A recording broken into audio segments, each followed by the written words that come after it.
Hello friends, welcome back to another lecture on statics IQ. Statics IQ में आप सभी का स्वागत है। दोस्तों, आज के इस सेशन में हम बात करने वाले हैं पॉलिटी के ऊपर। जी हाँ, पॉलिटी के ऊपर बात करने वाले हैं। आपकी जिस किसी भी एग्जाम में यदि पॉलिटी सब्जेक्ट आता है तो उसमें दोस्तों यह काफी हेल्पफुल होने वाला है यह सेशन, क्योंकि जो पॉलिटी सब्जेक्ट है तमाम इन एग्जामों में पूछा जाता है, चाहे एसएससी सीजीएल हो, एमटीएस हो, सीएचएसएल हो, एमपीपीएससी हो, यूपीपीएससी हो या रेलवे एग्जाम, या इनके अलावा भी अदर स्टेट की किसी प्रकार की एग्जाम होती है जिनके सिलेबस में पॉलिटी सब्जेक्ट आता है, उन सभी के लिए दोस्तों ये क्लास काफी महत्वपूर्ण होने वाली है। क्योंकि इस क्लास के हम अंदर बात करने वाले हैं कि जो किस प्रकार से यहाँ से जो फैक्टों से क्वेश्चन पूछे जाते हैं उनके फैक्ट के ऊपर बात करने वाले हैं। और हाँ, एक खास बात और है इस सेशन की, क्योंकि इस सेशन के अंत में आप सभी को मिलने वाले हैं 30+ महत्वपूर्ण क्वेश्चन जो कि बार बार एसएससी की सभी एग्जामों में पूछे जा चुके हैं, या रेलवे की एग्जाम हो या अदर स्टेट की, जो एमपी की एमपीपीएससी हो, यूपीपीएससी हो, इनमें जो रिपीटेड टॉप 30+ क्वेश्चन यहाँ पे मिलने वाले हैं। तो दोस्तों वीडियो के अंत तक बने रहिएगा।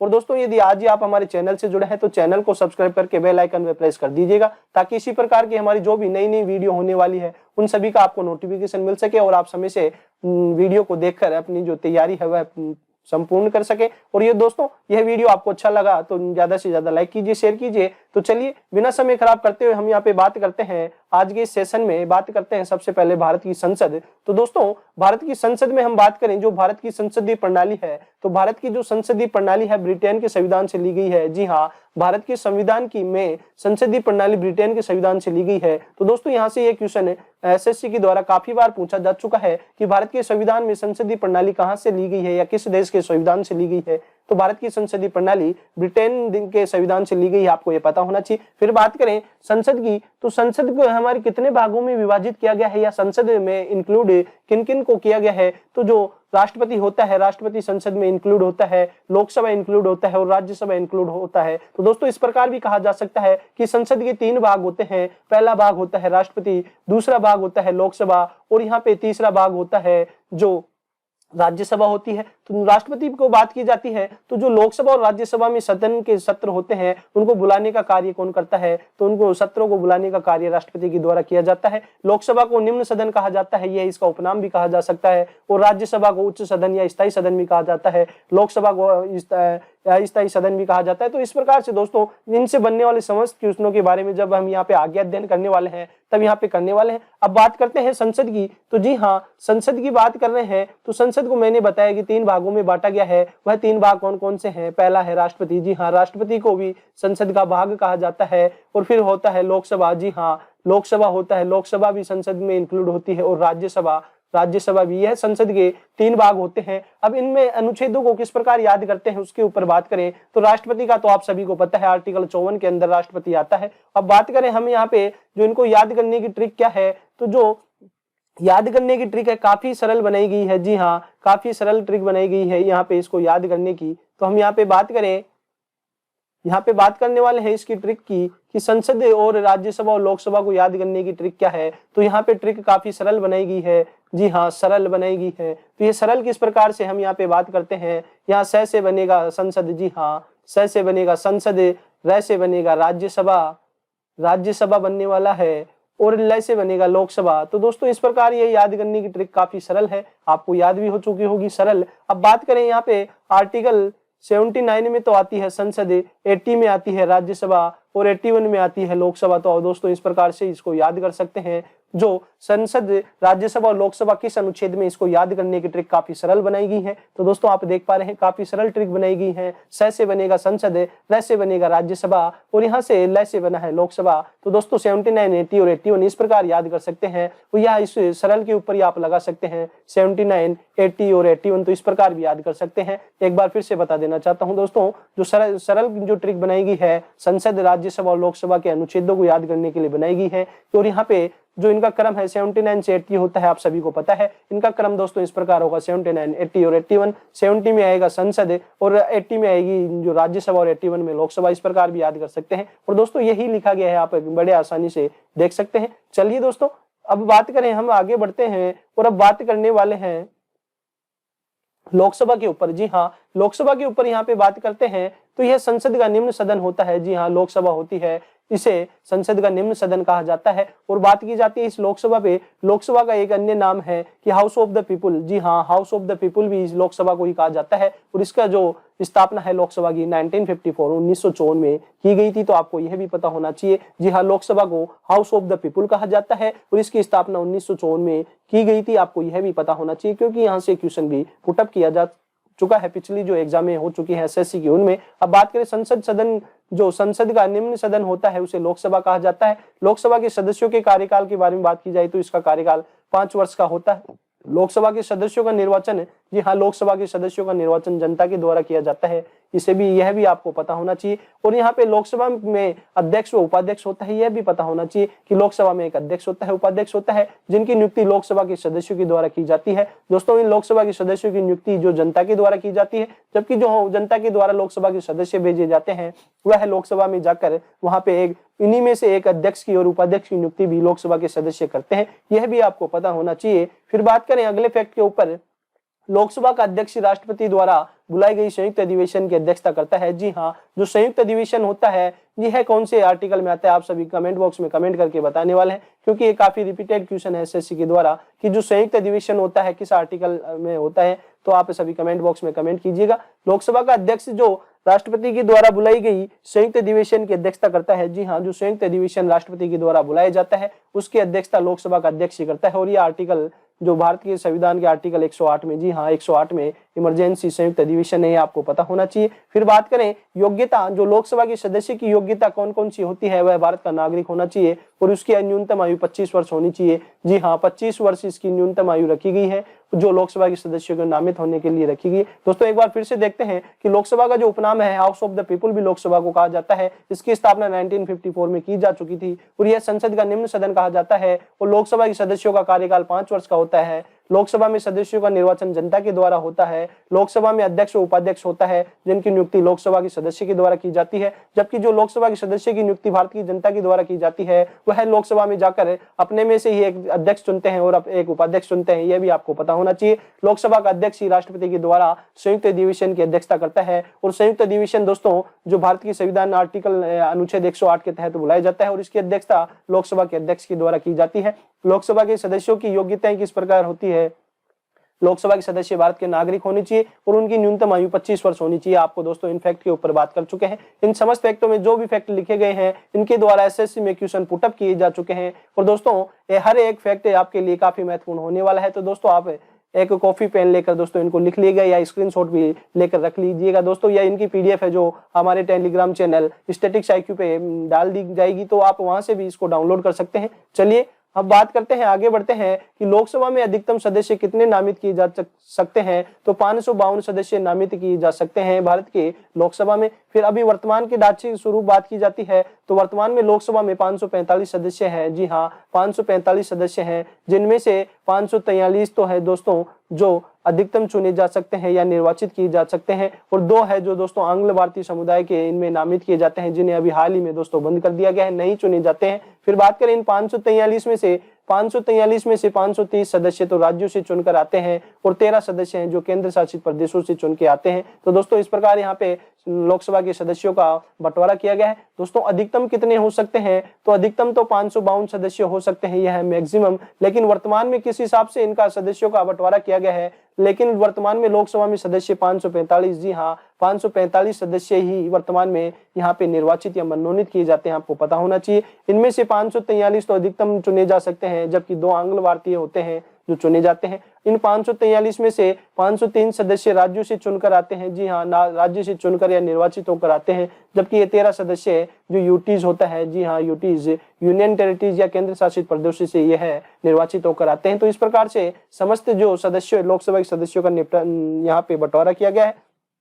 चलिएगा आगे बढ़ते हैं और अब बात करते हैं मंत्रिपरिषद ही सामूहिक रूप से लोकसभा के लिए उत्तरदायी होता है। जी हाँ, जो मंत्रिपरिषद होता है, मंत्रिपरिषद सामूहिक रूप से लोकसभा के लिए उत्तरदायी होता है, आपको यह भी पता होना चाहिए। और मंत्रिपरिषद का अध्यक्ष प्रधानमंत्री होता है। जी हाँ, जो मंत्रिपरिषद का अध्यक्ष होता है वह प्रधानमंत्री होता है। अब बात करें मंत्रिपरिषद के ऊपर, तो मंत्रिपरिषद में किन किन को शामिल किया गया है, तो मंत्रिपरिषद में सभी कैबिनेट मंत्री, जी हाँ, जो सभी विभागों के कैबिनेट मंत्रियों को शामिल किया गया है, सभी विभागों के राज्य मंत्री या स्वतंत्र प्रभार के मंत्री जो होते हैं, इन सभी को मंत्रिपरिषद में इंक्लूड किया गया है या इनमें जोड़ा जाता है। चलिए अब आगे बढ़ते हैं और बात करते हैं अविश्वास प्रस्ताव। जी हाँ, अविश्वास प्रस्ताव क्या होता है दोस्तों? अविश्वास प्रस्ताव होता है जो विपक्ष के द्वारा लाया जाता है। जी हाँ, विपक्ष के द्वारा जो मंत्रिपरिषद है उसके खिलाफ या जो प्रधानमंत्री के खिलाफ लाया जाता है, तो यह भी आपको पता होना चाहिए। अविश्वास प्रस्ताव विपक्ष के द्वारा लोकसभा में सरकार को हराने, जी हाँ, जो विपक्ष के द्वारा सरकार को हराने या कमजोर करने की उम्मीद से रखा जाता है, तो यह भी आपको पता होना चाहिए कि जो अविश्वास प्रस्ताव होता है यह विपक्ष के द्वारा पक्ष के लिए लाया जाता है। तो पक्ष से मतलब है जो सरकार होती है, जो उसको हटाने के लिए, उसको कमजोर करने के लिए विपक्ष के द्वारा अविश्वास प्रस्ताव लाया जाता है, तो यह भी आपको पता होना चाहिए। फिर बात करें अगले फैक्ट के ऊपर, अविश्वास प्रस्ताव एक सत्र में एक ही बार लाया जा सकता है। जी हाँ, अविश्वास प्रस्ताव एक सत्र में एक ही बार लाया जा सकता है। और दोस्तों एक वर्ष में सत्र कम से कम 2 होना चाहिए। जी हाँ, एक वर्ष में सत्रों की संख्या कम से कम 2 होनी चाहिए और हर एक सत्र के मध्य 6 महीने से अधिक का अंतराल नहीं होना चाहिए। 6 महीने से अधिक अंतराल नहीं होना चाहिए, अधिक अंतराल नहीं होना चाहिए, यह भी आपको पता होना चाहिए, क्योंकि यहाँ से भी एसएससी में क्वेश्चन पुटअप किए जा चुके हैं कि एक वर्ष में कितने सत्र बुलाए जाने आवश्यक है, तो 2 सत्र बुलाए जाने आवश्यक है। हर सत्र के मध्य 6 महीने से अधिक का यहाँ पे गैप नहीं होना चाहिए, यह भी आपको पता होना चाहिए। फिर बात करते हैं कि जो अविश्वास प्रस्ताव के ऊपर ही एक सदस्य 50 सदस्यों के समर्थन के साथ लिखित में नोटिस देगा, तभी उसे अविश्वास प्रस्ताव को स्वीकार किया जाएगा। जी हाँ, एक सदस्य 50 सदस्यों के समर्थन के साथ यदि लिखित में नोटिस देता है तो फिर यह दोस्तों अविश्वास प्रस्ताव माना जाता है। और अविश्वास प्रस्ताव होता है केवल लोकसभा में ही रखा जा सकता है। जी हाँ स्टूडेंट्स, जो अविश्वास प्रस्ताव होता है केवल लोकसभा में रखा जा सकता है, यह भी आपको पता होना चाहिए। फिर बात करें कि जो एक मुख्य फैक्ट के ऊपर कि विश्वनाथ प्रताप सिंह पहले ऐसे प्रधानमंत्री थे जो विश्वास मत हासिल नहीं कर पाए थे। तो दोस्तों जो अविश्वास प्रस्ताव का सबसे पहले दोस्तों दुरुपयोग के कारण हटाए गए प्रधानमंत्री है वह है विश्वनाथ, जी हाँ, विश्वनाथ प्रताप सिंह ऐसे पहले प्रधानमंत्री जो अपने दोस्तों खिलाफ लाए गए अविश्वास प्रस्ताव में दोस्तों असफल है, जो विश्वास मत हासिल करने में भी दोस्तों हार गए और अब उन्होंने प्रधानमंत्री की कुर्सी छोड़नी पड़ी। चलिए अब बात करते हैं आगे ही कि जो लोकसभा या सदन की कार्यवाही के लिए न्यूनतम 1/10 सदस्य उपस्थित होने चाहिए। जी हाँ, न्यूनतम जो सदस्य उपस्थित होने चाहिए, चाहे वह लोकसभा हो या राज्यसभा हो, इसे गणपूर्ति कहा जाता है। तो दोस्तों गणपूर्ति किसे कहा जाता है कि जो लोकसभा या राज्यसभा को संचालित करने के लिए जो वहां पे न्यूनतम उपस्थित सदस्यों की संख्या निर्धारित की गई है, जिसे गणपूर्ति कहा जाता है। और यह गणपूर्ति कितनी रखी गई है? जी हाँ, 1/10 जितने भी सदन में सदस्य होते हैं उन सदस्यों का 1/10 सदस्य वहां उपस्थित होगा, तभी जो सदन की कार्यवाही आरंभ की जा सकती है, यह गणपूर्ति में कहा गया है। फिर बात करें लोकसभा के प्रथम अध्यक्ष कौन थे, तो जो लोकसभा के प्रथम अध्यक्ष जीवी मावलंकर, जी हाँ, गणेश वासुदेव मावलंकर थे जो लोकसभा के प्रथम अध्यक्ष थे, यह भी आपको पता होना चाहिए। फिर बात करें अन्य फैक्ट के ऊपर कि लोकसभा की प्रथम महिला अध्यक्ष कौन थी, तो लोकसभा की प्रथम महिला अध्यक्ष मीरा कुमार थी। दोस्तों इनके बाद में दूसरी जो महिला अध्यक्ष बनी है सुमित्रा महाजन। जी हाँ, सुमित्रा महाजन भी लोकसभा की अध्यक्ष रह चुकी है, आपको यह भी पता होना चाहिए। अब बात करें वर्तमान में अध्यक्ष कौन है, तो लोकसभा के वर्तमान अध्यक्ष ओम बिरला। जी हाँ, ओम बिरला है जो कि वर्तमान में लोकसभा के अध्यक्ष है, यह भी आपको पता होना चाहिए। अब दोस्तों एक मुख्य फैक्ट के ऊपर बात करते हैं शून्यकाल। तो शून्यकाल क्या होता है, तो इसके बारे में बात करें कि जो संसद में प्रश्नकाल और कार्यसूची के मध्य का समय होता है, जी हाँ, प्रश्नकाल और कार्यसूची के मध्य के समय को शून्यकाल कहा जाता है। तो यह भी आपको पता होना चाहिए क्योंकि यहाँ से एसएससी क्वेश्चन पुटअप कर चुकी है। अब बात करते हैं दोस्तों लोकसभा के ऊपर संपूर्ण यहाँ पे तथ्य या फैक्ट के ऊपर बात कर चुके हैं। अब बात करते हैं अगले जो सदन है राज्यसभा की बात करें तो यह संसद का उच्च सदन होता है। जी हाँ, उच्च सदन होता है और इसे स्थायी सदन भी कहा जाता है। तो दोस्तों जिस प्रकार आपने देखा कि लोकसभा को अविश्वास प्रस्ताव के आधार पर या दोस्तों राष्ट्रपति के द्वारा भंग भी किया जा सकता है, इसीलिए उसे अस्थायी सदन कहा जाता है लोकसभा को, जबकि राज्यसभा एक स्थायी सदन है और इसे उच्च सदन भी कहा जाता है। तो यह भी आपको पता होना चाहिए। अब अगले फैक्ट के ऊपर बात करें, अगला फैक्ट है राज्यसभा के सदस्यों की नियुक्ति राज्य विधानसभा सदस्यों के द्वारा की जाती है। जी हाँ, जो राज्यसभा के सदस्यों की नियुक्ति है राज्य की विधानसभा सदस्यों के द्वारा की जाती है, जबकि जो लोकसभा के सदस्यों की नियुक्ति है जो भारत की जनता के द्वारा की जाती थी। यह भी आपको पता होना चाहिए। और दोस्तों यहाँ पे राज्यसभा में बात करें तो प्रत्येक 2 वर्षों में 1/3 सदस्य सेवानिवृत्त होते हैं। जी हाँ, प्रत्येक 2 वर्षों से 1/3 सदस्य सेवानिवृत्त हो जाते हैं, नए सदस्य आते हैं। अतः जो राज्यसभा है कभी भंग नहीं होती है। इस प्रकार दोस्तों प्रत्येक 2 वर्षों से 1/3 सदस्य सेवानिवृत्त होते हैं और वहां पे नए जो सदस्य हैं जो मनोनीत कर दिए जाते हैं। तो यह भी आपको पता होना चाहिए। इसलिए जो राज्यसभा को कोई स्थायी सदन कहा जाता है। तो दोस्तों राज्यसभा को स्थायी सदन इसीलिए कहा जाता है कि प्रत्येक 2 वर्षों से 1/3 सदस्य सेवानिवृत्त होते हैं और फिर उनके स्थान पर नए सदस्यों का निर्वाचन कर दिया जाता है। इसलिए यह क्रम चलता रहता है और राज्यसभा को स्थायी सदन कहा जाता है। अब बात करें कि जो राज्यसभा के सदस्यों का कार्यकाल कितना होता है, तो राज्यसभा के सदस्यों का कार्यकाल 6 वर्ष का होता है, जबकि दोस्तों यहाँ हमने बात की कि लोकसभा के सदस्यों का कार्यकाल 5 वर्ष का होता है। तो दोस्तों आपको किसी प्रकार का कंफ्यूजन ना हो, इसीलिए दोस्तों यहाँ पे दोनों को रिलेट करके पढ़ाया जा रहा है कि कार्यकाल राज्यसभा के सदस्यों का 6 वर्ष का होता है, जबकि लोकसभा के सदस्यों का कार्यकाल 5 वर्ष का होता है। यह भी आपको पता होना चाहिए। चलिए अब बात करते हैं कि उपराष्ट्रपति राज्यसभा का पदेन सभापति होता है या अध्यक्ष होता है और इसका कार्यकाल 5 वर्ष का होता है। तो दोस्तों जो उपराष्ट्रपति होता है वह राज्यसभा का पदेन सभापति होता है, या दोस्तों इस प्रकार भी कहा जा सकता है कि जो राज्यसभा का अध्यक्ष होता है वह राज्यसभा का सदस्य नहीं होता, क्योंकि जो भारत का उपराष्ट्रपति ही राज्यसभा का पदेन सभापति होता है। तो यह भी आपको पता होना चाहिए। और जो उपराष्ट्रपति या राज्यसभा के पदेन सभापति का कार्यकाल होता है वह 5 वर्ष का होता है। तो यह भी आपको मुख्य फैक्ट पता होना चाहिए, क्योंकि एसएससी यहाँ से क्वेश्चन पुटअप करती है और पिछली जो एग्जामों में पूछे भी जा चुके हैं। अब बात करें राज्यसभा के उपसभापति को अपने में से राज्यसभा के सदस्य द्वारा ही चुना जाता है। जी हाँ, जो राज्यसभा के उपसभापति की बात कर रहे हैं दोस्तों। सभापति तो भारत का उपराष्ट्रपति ही राज्यसभा का पदेन सभापति होता है, इसके ऊपर बात कर चुके हैं। और उपसभापति की जो नियुक्ति की जाती है राज्यसभा के सदस्यों के द्वारा जो मध्य से ही की जाती है, यह भी आपको पता होना चाहिए। चलिएगा अगले हम बात करें कि इसमें योग्यता क्या होती है। जो राज्यसभा के सदस्य नियुक्त की जाती है तो वह भारत के नागरिक होते हैं। इनकी न्यूनतम आयु 30 वर्ष रखी गई है, जबकि लोकसभा में जो लोकसभा के सदस्यों की न्यूनतम आयु, जी हाँ, लोकसभा के सदस्यों की न्यूनतम आयु है 25, जी हाँ 25 वर्ष रखी गई है। जबकि यहाँ पे जो राज्यसभा में 30 वर्ष रखी गई है, लोकसभा में 25 वर्ष रखी गई, यह भी आपको पता होना चाहिए। राज्यसभा में अधिकतम सदस्यों की संख्या 250 हो सकती है। जी हाँ, 250 से अधिकतम सदस्यों की संख्या हो सकती है, लेकिन वर्तमान में जो सदस्यों की संख्या राज्यसभा में रखी गई है 245। जी हाँ, 245 सदस्यों की यहाँ पे नियुक्ति की जाती है, जिनमें बात करें 233 तो 233 तो अधिकतम चुने जाते हैं, जबकि 12 राष्ट्रपति के द्वारा मनोनीत किए जाते हैं। यह 12 जो राष्ट्रपति के द्वारा मनोनीत किए जाते हैं तो दोस्तों यह खेल क्षेत्र से आ सकते हैं, या दोस्तों नृत्य, या अपने जो कला के क्षेत्र से, नृत्य कला के क्षेत्र से, जो दोस्तों इन जो क्षेत्रों में अन्य और इस प्रकार से काफी क्षेत्र दिए गए हैं जिनमें उनका यदि उत्कृष्ट योगदान रहता है, इसीलिए दोस्तों राष्ट्रपति यहाँ पे जो राज्यसभा में इनको मनोनीत कर सकता है। तो राष्ट्रपति के द्वारा संसद के जो राज्यसभा का अंग है उसके अंदर राष्ट्रपति के द्वारा 12 सदस्य मनोनीत किए जाते हैं, यह भी आपको पता होना चाहिए। फिर बात करें जो बाकी की जो 233 सदस्य आते हैं, जिनमें 229 तो राज्यों से चुनकर आते हैं और 4 जो यूनियन टेरिटरीज केंद्र शासित प्रदेशों से 4 सदस्य राज्यसभा के सदस्य यहाँ पे चुनकर आते हैं। तो यह आपको पता होना चाहिए। जो राज्यसभा में कितने अधिकतम सदस्य हो सकते हैं, तो वह है 250। और यहाँ पे वर्तमान में कितने सदस्य हैं, 245, जिनमें 233 तो अधिकतम चुने जाते हैं और 12 मनोनीत किए जाते हैं। और इन 233 में से 229 सदस्य राज्यों से चुनकर आते हैं, जबकि 4 केंद्र शासित प्रदेशों से चुनकर आते हैं। तो दोस्तों ये तमाम फैक्ट आपको पता होना चाहिए। चलिए आगे बढ़ते हैं और अब बात करते हैं कुछ अन्य तथ्य पे कि राज्यसभा के पहले सभापति कौन थे। तो दोस्तों यह ऑफिशियली बात ये सही है कि जो राज्यसभा के पहले सभापति वही होंगे जो भारत के पहले जो यहाँ पे उपराष्ट्रपति हुआ करते थे। तो भारत के पहले उपराष्ट्रपति सर्वपल्ली राधाकृष्णन है और वही राज्यसभा के पहले पदेन सभापति थे।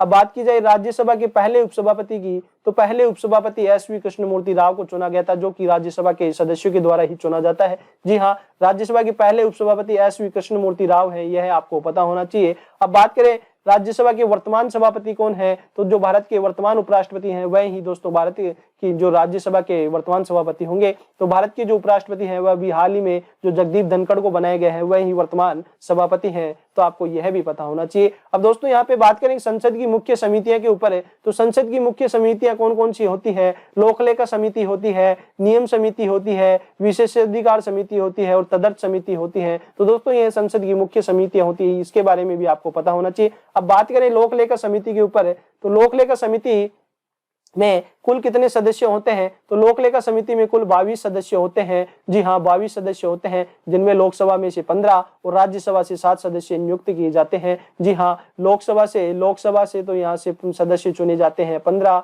और राज्यसभा से जो सदस्य चुने जाते हैं उनकी संख्या होती है 7। ये टोटल होते हैं दोस्तों 22 और ये 22 सदस्य ही जो इस लोक लेखा समिति के अंदर होते हैं, जिनमें एक होता है अध्यक्ष, और अध्यक्ष कौन होता है? जो विपक्ष का नेता होता है। जी हाँ, जो विपक्ष का नेता ही अध्यक्ष चुना जाता है। और अभी वर्तमान में जो दोस्तों अधीर रंजन चौधरी है उसे विपक्ष का नेता है और वही लोक लेखा समिति के अध्यक्ष भी है। दोस्तों अब जो ये लोक लेखा समिति है इसका कार्य क्या होता है उसके ऊपर बात करें तो इनका काम होता है कि मंत्रालयों में किस प्रकार से व्यय किया गया है और जो कैग की रिपोर्ट पे विचार विमर्श करना। जी हाँ, जो कैग की रिपोर्ट होती है उसके ऊपर विचार विमर्श करने का कार्य लोक लेखा समिति को दिया जाता है। और इसके ऊपर बात करें कि इसके अध्यक्ष की नियुक्ति लोकसभा के अध्यक्ष के द्वारा की जाती है। जी हाँ, जो इसके अध्यक्ष की नियुक्ति है जो कि विपक्ष दल का नेता होता है उसकी नियुक्ति लोकसभा के अध्यक्ष के द्वारा की जाती है। यह भी आपको पता होना चाहिए। लोक लेखा समिति में कुल 22 सदस्य होते हैं, लोकसभा से 15 सदस्य लिए जाते हैं जबकि राज्यसभा से 7 सदस्य लिए जाते हैं। यह भी आपको पता होना चाहिए। और लोक लेखा समिति का अध्यक्ष होता है जो विपक्ष दल का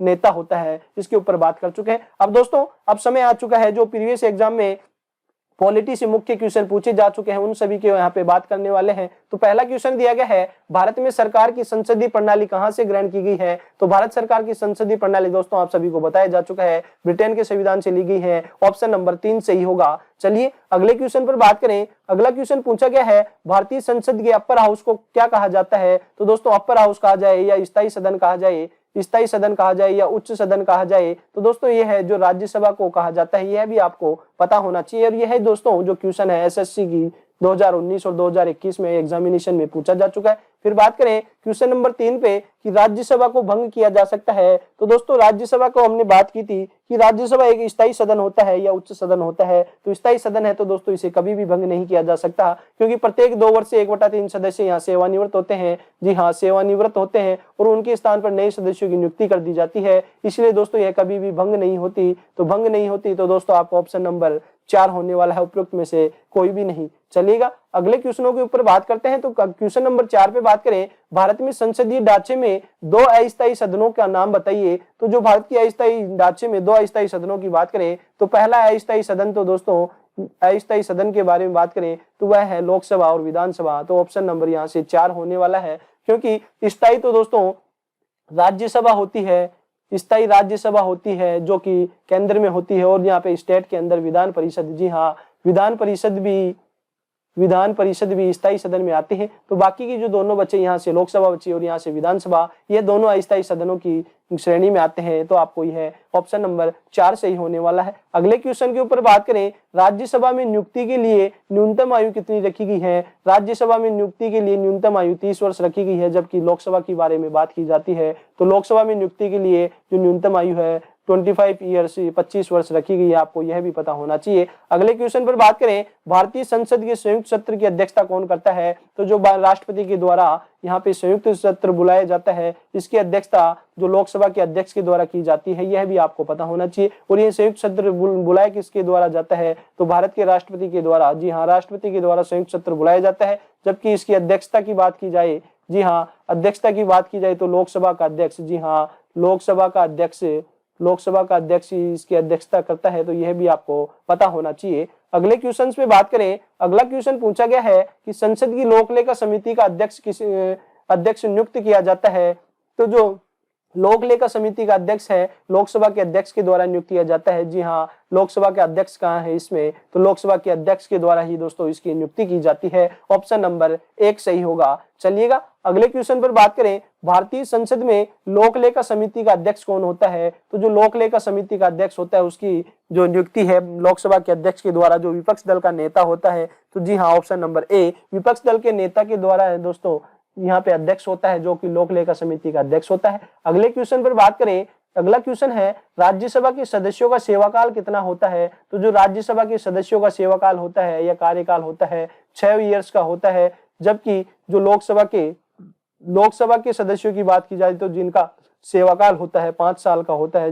जी हाँ, 5 साल का इनका सेवाकाल होता है, यह भी आपको पता होना चाहिए। क्वेश्चन नंबर 9 का आपका आंसर है आंसर नंबर 4। चलिएगा अगले क्वेश्चन पर बात करें। अगला क्वेश्चन है मंत्रिपरिषद सामूहिक रूप से किसके प्रति उत्तरदायी होता है। तो दोस्तों जो मंत्रिपरिषद होता है वह लोकसभा के प्रति उत्तरदायी होता है। ऑप्शन नंबर 3 सही होने वाला है। अगले क्वेश्चन पर बात करें संसद में शामिल है। तो दोस्तों आपको बताया गया है कि संसद के 3 भाग होते हैं या तीन को शामिल किया गया है, जिनमें प्रेसिडेंट है, लोकसभा है, राज्यसभा, राष्ट्रपति लोकसभा और राज्यसभा है। तो दोस्तों ऑप्शन नंबर 1 सही होने वाला है।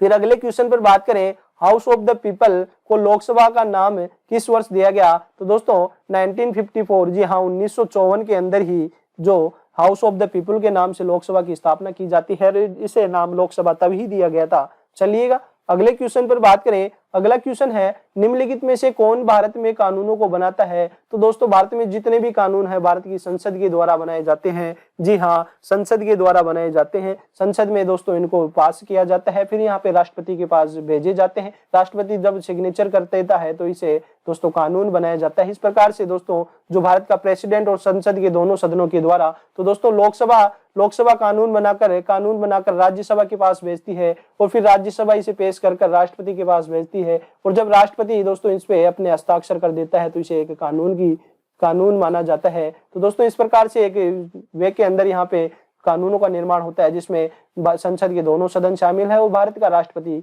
प्रेसिडेंट भी शामिल है। आपको इस प्रकार से पता होना चाहिए। फिर बात करें अगले क्वेश्चन पर, स्वतंत्र भारत की लोकसभा का पहला अध्यक्ष कौन था। तो स्वतंत्र भारत की जो लोकसभा का पहला अध्यक्ष बनाया गया है वह है जीवी मावलंकर। जी हाँ, जीवी मावलंकर, गणेश वासुदेव मावलंकर जिनका पूरा नाम है। जी हाँ, गणेश वासुदेव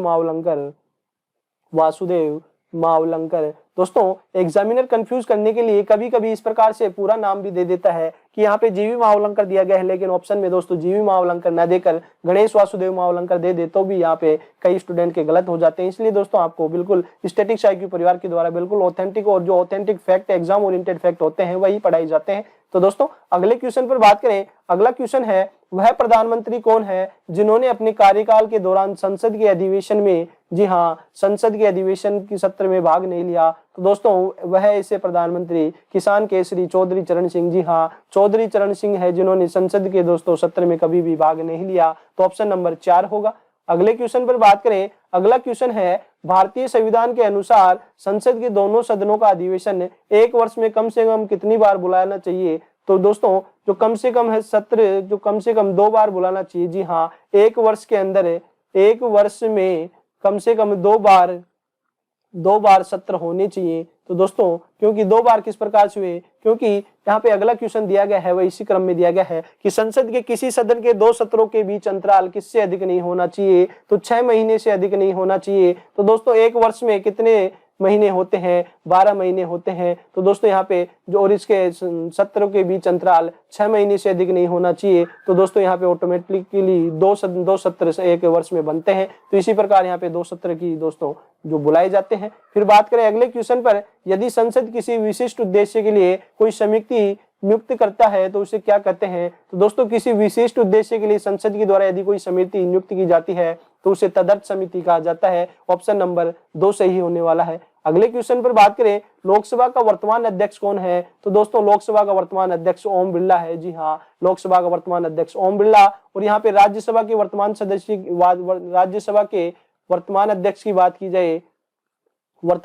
की बात की जाए तो वह है दोस्तों जगदीप धनखड़। जी हाँ, जगदीप धनखड़ है जो कि राज्यसभा के वर्तमान अध्यक्ष हैं। फिर अगले क्वेश्चन पर बात करें किस सदन में सदस्य उस सदन का सदस्य नहीं होता है। तो दोस्तों हमने जब राज्यसभा पढ़ रहे थे तब आपको बताया गया था कि जो राज्यसभा का अध्यक्ष होता है वह इस सदन का सदस्य न होकर भारत का उपराष्ट्रपति होता है। जी हाँ, भारत का उपराष्ट्रपति ही राज्यसभा का पदेन सभापति होता है, यह आपको बताया जा चुका है। तो किस सदन में अध्यक्ष उस सदन का सदस्य नहीं होता है। तो दोस्तों राज्यसभा का जो अध्यक्ष होता है वह उस राज्यसभा का सदस्य ना होकर भारत का राष्ट्रपति होता है, यह भी आपको पता होना चाहिए। अगले क्वेश्चन पर बात करें, भारतीय संसद की सबसे महत्वपूर्ण विशेषता क्या है दोस्तों? तो भारत के संसद की सबसे महत्वपूर्ण विशेषता ऑप्शन के आधार पर हमें निर्धारित करनी है। वैसे तो जो भारत का संविधान है दोस्तों काफी महत्वपूर्ण विशेषताएं हैं उसमें।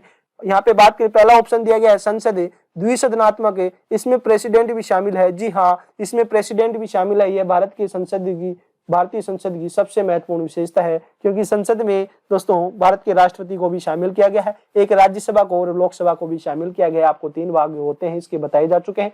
अगले क्वेश्चन पर बात करें, अगला क्वेश्चन है राष्ट्रपति के द्वारा राष्ट्रपति द्वारा राज्यसभा के सदस्यों के नामांकन का नियम किस देश के संविधान से लिया गया है? तो दोस्तों जो राष्ट्रपति के द्वारा जो राज्यसभा के सदस्यों का नामांकन है, जो कि नामांकन करते हैं, वह किस देश के संविधान से लिए गए हैं? तो दोस्तों वह आयरलैंड के संविधान से लिए गए हैं। ऑप्शन नंबर 2 होने वाला है। फिर अगले क्वेश्चन के ऊपर बात करें, लोकसभा आयोजित करने के लिए गणपूर्ति कितनी रखी गई है? तो दोस्तों जो लोकसभा और राज्यसभा का संचालन करने के लिए न्यूनतम जो सदस्यों की संख्या बताई गई है वह दोस्तों उसके कुल सदस्यों की 1/10 बताई गई है, और इसे ही गणपूर्ति, जी हाँ, इसे ही गणपूर्ति कहा जाता है। तो यह भी आपको पता होना चाहिए। ऑप्शन नंबर 3 सही होगा। जो लोकसभा या दोस्तों राज्यसभा के लिए दोनों ही सदनों के लिए गणपूर्ति समान रखी गई है। 1/10 सदस्य उपस्थित होते हैं तो इसकी गणपूर्ति होती है, और तभी दोस्तों इसका जो कार्यान्वयन है सुचारू रूप से किया जाता है। अब अगले क्वेश्चन पर बात करें, अगला क्वेश्चन है लोकसभा की प्रथम महिला अध्यक्ष कौन थी? तो लोकसभा की प्रथम महिला अध्यक्ष मीरा कुमार है, और जी हाँ, दूसरी जो अध्यक्ष है भारत की लोकसभा की दूसरी अध्यक्ष है सुमित्रा महाजन है। और दोस्तों भारत की प्रथम जो महिला प्रधानमंत्री है इंदिरा गांधी है, और यहाँ पे प्रतिभा पाटिल, भारत की प्रथम महिला राष्ट्रपति भी प्रतिभा पाटिल है, और भारत की प्रथम आदिवासी महिला राष्ट्रपति है जो कि अभी हाल ही में द्रौपदी मुर्मू को बनाया गया है। तो दोस्तों इस प्रकार से आपको यह समझ पता होना चाहिए। भारत की प्रथम राष्ट्रपति प्रतिभा पाटिल, प्रथम महिला राष्ट्रपति है, सॉरी दोस्तों, भारत की प्रथम महिला राष्ट्रपति प्रतिभा पाटिल, भारत की प्रथम महिला प्रधानमंत्री इंदिरा गांधी, और भारत की प्रथम महिला लोकसभा अध्यक्ष मीरा कुमार, और भारत की दूसरी महिला अध्यक्ष लोकसभा सुमित्रा महाजन है। यह भी आपको पता होना चाहिए, क्योंकि ये समस्त क्वेश्चन एसएससी के द्वारा पूछे जा चुके हैं और आपके आगामी एग्जामों में दोस्तों पूछे जाने की उम्मीद है। अगले क्वेश्चन पर बात करें और आज के अंतिम क्वेश्चन पर बात करते हैं, भारतीय संसद का जनता द्वारा निर्वाचित सदन निम्न में से कौन सा है? तो भारत की संसद का जनता के द्वारा दोस्तों कौन नियुक्त की जाती है? तो जनता के द्वारा दोस्तों लोकसभा के सदस्यों की नियुक्ति की जाती है। जी हाँ, लोकसभा के सदस्यों की नियुक्ति की जाती है, और ये लोकसभा के सदस्य ही दोस्तों जो लोकसभा में जाकर अपने में से ही एक अध्यक्ष की नियुक्ति करते हैं, एक उपाध्यक्ष की नियुक्ति करते हैं। जबकि दोस्तों बात की जाती है राज्यसभा की, तो राज्यसभा के सदस्यों की नियुक्ति राज्य की विधानसभाओं या विधान परिषद के द्वारा सदस्यों से नियुक्त किए जाते हैं। तो दोस्तों डायरेक्टली जनता के द्वारा जो निर्वाचित सदस्य हैं वह लोकसभा के सदस्य ही होते हैं। तो दोस्तों ऑप्शन नंबर 2 सही होने वाला है कि भारत की संसद का जनता के द्वारा निर्वाचित सदन है लोकसभा ही है। तो दोस्तों आज के सेशन में हमने पॉलिटी से जो टॉप क्वेश्चन पे बात कर चुके हैं। इन पॉलिटी से मुख्य जो फैक्ट है, जी हाँ, पॉलिटी के जो मुख्य फैक्ट लोकसभा और राज्यसभा, जी हाँ, लोकसभा के मुख्य फैक्ट के ऊपर बात कर चुके हैं। बिल्कुल एग्जाम ओरिएंटेड फैक्ट यहाँ से आपको बताए गए हैं। यहीं से दोस्तों क्वेश्चन छपने की काफी उम्मीद है, और राज्यसभा से भी जो इंपॉर्टेंट फैक्ट है उनके ऊपर भी बात कर चुके हैं। तो दोस्तों आज का जो वीडियो आपको अच्छा लगा है तो ज्यादा से ज्यादा लाइक कीजिए, अपने दोस्तों भाइयों और बंधुओं के साथ शेयर कीजिए, ताकि वह भी ये क्लास देख सके और वह भी दोस्तों अपनी प्रिपरेशन कर सके। और दोस्तों यदि आज ही आप हमारे चैनल से जुड़े हैं तो चैनल को सब्सक्राइब करके बेल आइकन पर प्रेस कर दीजिएगा, ताकि इसी प्रकार की नई नई वीडियो जो आप सभी के लिए यहाँ पे डाली जाती है तो आप सभी को समय से मिल सके, और आप अपनी जो पढ़ाई है वह सुचारू रूप से आगे रख सके। तो दोस्तों अब समय हो चुका है आप सबसे विदा लेने का। मिलते हैं अगले इसी ही प्रकार के सेशन में। जय हिंद, जय भारत।